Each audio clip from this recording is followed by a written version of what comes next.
नमस्कार, ज्योतिष से जीवन में आपका स्वागत है। मैं हूं डॉक्टर सुरेश चंद्र मिश्रा। मित्रों, आज हम आपको बताएंगे 14 मई को सूर्यदेव का राशि परिवर्तन।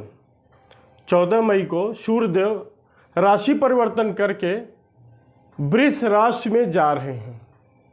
वृष राशि में पहले से राहु, बुध और शुक्रदेव विराजमान हैं।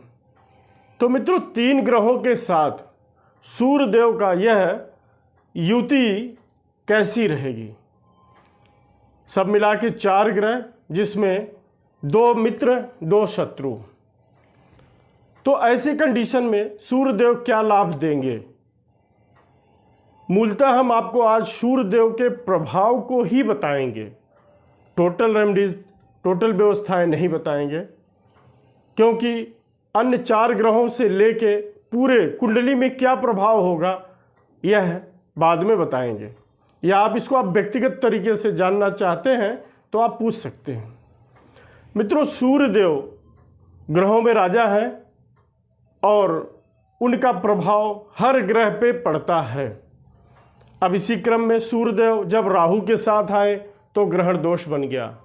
बुध के साथ बुधादित्य योग बना दिए। और ये सारे संयोग, ये 4 ग्रहों का योग सभी 12 राशियों में और सभी 12 लग्नों पर कैसा रहेगा, आपको इसका लग्न के हिसाब से और राशि के हिसाब से बताते हैं। दोनों में प्रभाव, उसी लग्न उसी राशि पे प्रभाव बताते हैं। तो आपको अगर आपका लग्न पता है तो पहले लग्न से ही क्लियर करें, नहीं पता है तो राशि से मिलाएं। मेष राशि, मेष लग्न, मेष लग्न के लोगों के दूसरे भाव में सूर्यदेव का यह गोचर कैसा होगा? सूर्यदेव के साथ राहु, शुक्र और बुध का योग। तो मित्रों, आपके बाड़ी में, आपके धन भाव में, आपके कुटुंब में 4 ग्रहों का ऐसा संयोग है कि बिना चाहे आपको अनबल हो सकता है, कहासुनी हो सकती है, लड़ाई झगड़े हो सकते हैं। तो इससे आपको बचना है। नंबर 2 के पैसे मिलने के योग बनेंगे, लेकिन उससे बचना है, क्योंकि ग्रहण दोष भी बाड़ी में ही चल रहा है, कुटुंब में ही चल रहा है।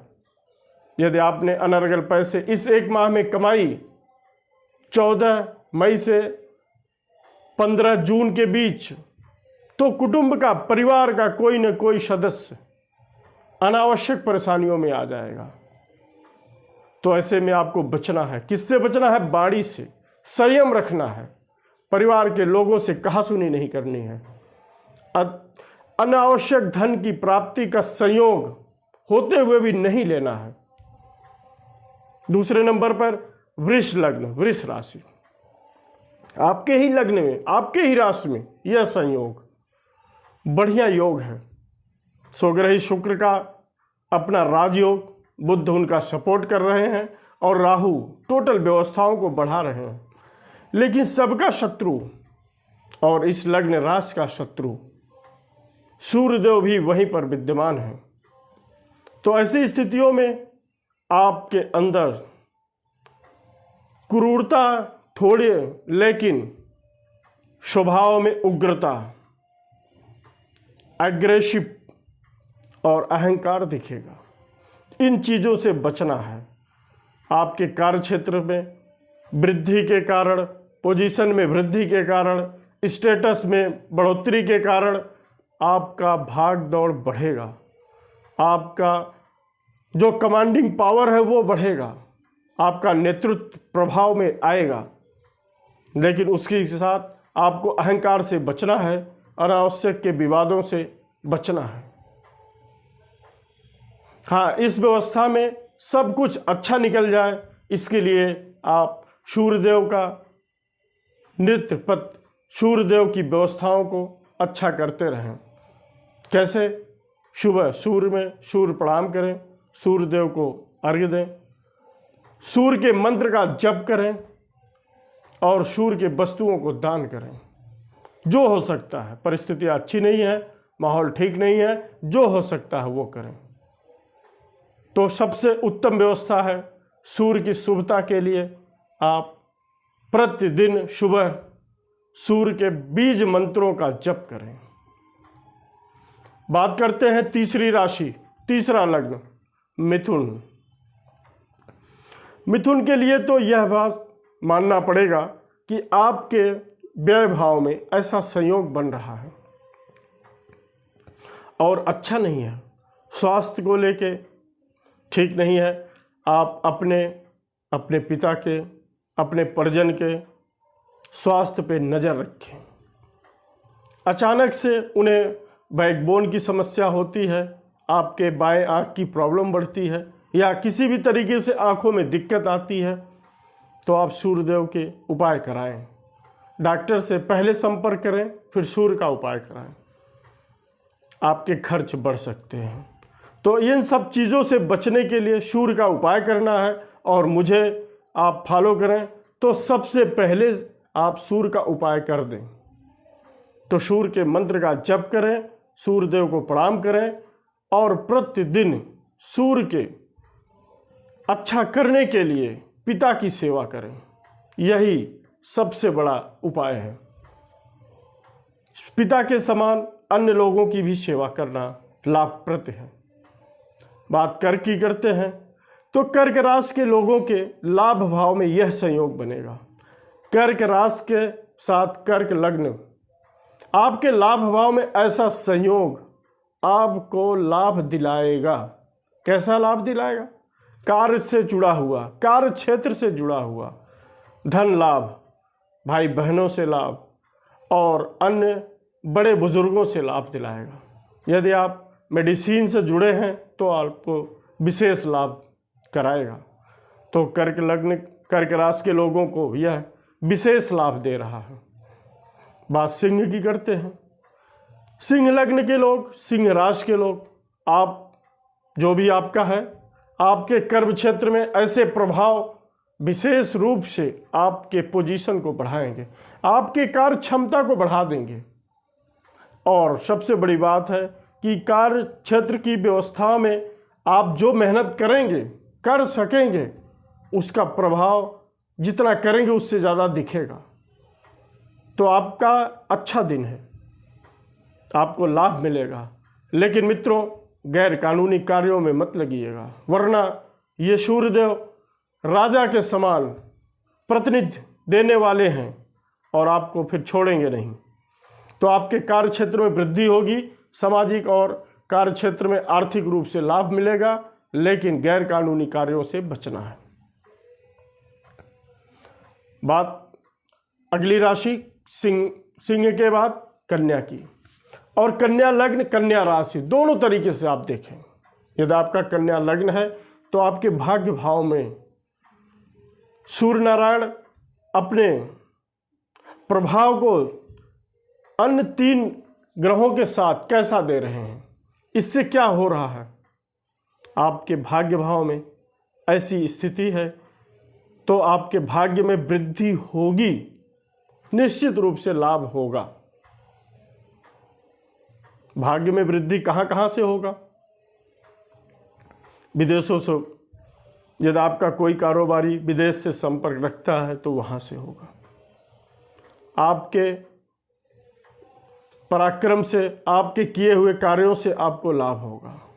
तो इस तरीके से आपको विभिन्न जगहों से लाभ होगा। तो आपको चिंता करने की बात नहीं है, बल्कि आपको लाभ के अवसर को प्राप्त करने का संयोग बनाना है। बात अगली राशि की करते हैं, तुला की। तुला लग्न, तुला राशि। तुला लग्न से सूर्य नारायण का यह गोचर आपके 8वें भाव से, मृत्यु भाव से गोचर होगा। यहाँ पर आपको थोड़े सावधान रहने हैं। यह एक ऐसा संयोग है कि यदि आपने अच्छा किया है और अच्छा कर रहे हैं तो आपको पुरानी परंपराओं से जुड़े हुए लाभ को मिलेगा। परंतु यदि कहीं से भी चूक हुई है, हो रही है, तो आपको समस्याएं मिलेंगी। तो घबराने की बात नहीं है, बल्कि धैर्य के साथ आपको काम करने की ज़रूरत है। आपको इस 1 माह में प्रतिदिन सुबह जगना है। सुबह जग के अपने छत पे बालकनी में टहलने हैं, उगते हुए सूर्यदेव को प्रणाम कर रहे हैं और किसी भी तरीके से सूर्य के मंत्र का जप करना है, आप अपने मोबाइल से सुन सकते हैं। तो प्रतिदिन सुबह सूर्य आराधना करनी है। बात वृश्चिक की करते हैं। आपके 7वें भाव में बढ़िया संयोग, वृश्चिक लग्न, आपका यह राजयोग बन रहा है। आपके क्षेत्र में आपका प्रभाव बढ़ा रहा है। आपके लोकल संबंधों में, आपके परिजनों में आपका मान सम्मान बढ़ेगा। आपके अंदर एनर्जी बढ़ेगी। बहुत दिनों से पावर की कमी महसूस कर रहे थे, सो बढ़ेगी। तो आपका क्षमता बढ़ेगा, कार्य क्षमता बढ़ेगा, आर्थिक प्रभाव बढ़ेगा। और यदि आप स्टूडेंट हैं तो आपका पढ़ाई में मन लगेगा। शादी विवाह करना चाह रहे हैं तो होगा। पहले से शादीशुदा हैं तो संबंधों को थोड़ा बचाने की ज़रूरत है। बात करते हैं धनु की। आपके 6 हाउस से, 6ठे भाव से यह गोचर हो रहा है। मित्रों, आपको तो सावधान रहना चाहिए। क्यों रहना चाहिए? क्योंकि इन चारों ग्रहों की दृष्टि आपके व्यय भाव पे पड़ रही है। यदि आपने अनावश्यक कोई बवाल पैदा कर रखा है, मुकदमे में फंसे हैं, तो वह बढ़ेगा। और अगर आप संयम के साथ जीवन यापन करने वाले हैं, नियम कानून पे चलने वाले हैं, तो कोई दिक्कत नहीं होगी। इसके बावजूद भी आप थोड़ा संयम बरतें और सूर्यदेव की आराधना करें। बात मकर की करते हैं। आपका रुका हुआ कारोबार चल पड़ेगा। मकर लग्न, मकर राशि, बहुत से लोगों ने आपको अलग अलग तरीके से बता दिया है या बताया होगा। आप बिल्कुल न माने। आपके 5वें भाव में सूर्य का यह गोचर आपको लाभ देगा। निश्चित रूप से आपका लाभ होगा। कहाँ कहाँ लाभ होगा? आपके कार्य क्षेत्र में, आपके संबंधों में, आपके बिजनेस व्यापार में आपका रुका हुआ प्रोजेक्ट चल पड़ेगा। बात कुंभ की करते हैं तो आपकी तो सबसे बेहतरीन पोजीशन है।